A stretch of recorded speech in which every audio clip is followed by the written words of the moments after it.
Banakacherla project అనుమతులను అడ్డుకునేందుకే CM ఢిల్లీకి వెళ్తున్నారని ప్రభుత్వం లీకులిచ్చింది. దీనికి తగ్గట్టే ఢిల్లీలో కేంద్ర జలశక్తి శాఖ మంత్రి సిఆర్ పాటిల్ అపాయింట్మెంట్ కూడా తీసుకున్నారు.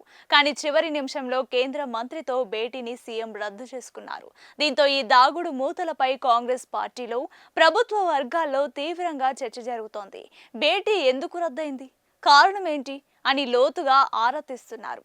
ఢిల్లీ పర్యటనలో భాగంగా సీఎం రేవంత్ రెడ్డి కేంద్ర మంత్రి సిఆర్ పాటిల్ ను మరోసారి కలిసి బనకచెర్ల ప్రాజెక్టుపై రాష్ట్ర ప్రభుత్వ అభ్యంతరాలను స్పష్టం చేస్తారని, ప్రాజెక్టు నిర్మాణానికి అనుమతులు ఇవ్వొద్దని గట్టిగా కోరుతారని సీఎంఓ నుంచి లీకులు వచ్చాయి.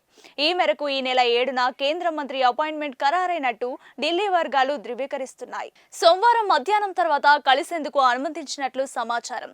దీనికి అనుగుణంగానే సీఎం రేవంత్ రెడ్డి షెడ్యూల్ ను ఖరారు చేసుకుని ఢిల్లీకి వెళ్లినట్లు తెలిసింది. తీరా ఢిల్లీకి వెళ్లాక కేంద్ర మంత్రిని కలవకుండా సీఎం ఆకస్మికంగా మనసు మార్చుకున్నారని విశ్వసనీయ వర్గాలు వెల్లడించాయి. అపాయింట్మెంట్ ను రద్దు చేసుకున్నట్లు తెలిపాయి. అపాయింట్మెంట్ రద్దు వెనుక 2 రకాల వాదనలు వినిపిస్తున్నాయి. రేవంత్ రెడ్డి ఒంటరిగానే ఢిల్లీకి వెళ్లిన సంగతి తెలిసిందే. ఇప్పటికే బనకచెర్ల వివాదంపై ప్రతిపక్షాలు రేవంత్ రెడ్డి కేంద్రంగా ఆరోపణలు చేస్తున్నాయి. ఇలాంటి సమయంలో రాష్ట్ర నీటిపారుదల శాఖ మంత్రి లేకుండా ఒక్కడినే కేంద్ర మంత్రిని కలిస్తే ఈ ఆరోపణలకు మరింత బలం ఇచ్చినట్లవుతుందని సీఎం భావించినట్టు సన్నిహిత వర్గాలు తెలిపాయి. అందుకే అపాయింట్మెంట్ ను రద్దు చేసుకున్నట్లు చెప్తున్నారు. నీటిపారుదల శాఖ మంత్రి సన్నిహితులు మాత్రం మంత్రిని తోడు రమ్మని మాట వరుసకు కూడా అడగలేదని, సీఎం నేరుగా నీటిపారుదల అధికారులతో మాట్లాడి బ్రీఫ్ నోట్ తీసుకుని ఢిల్లీకి వెళ్లారని చెప్తున్నారు.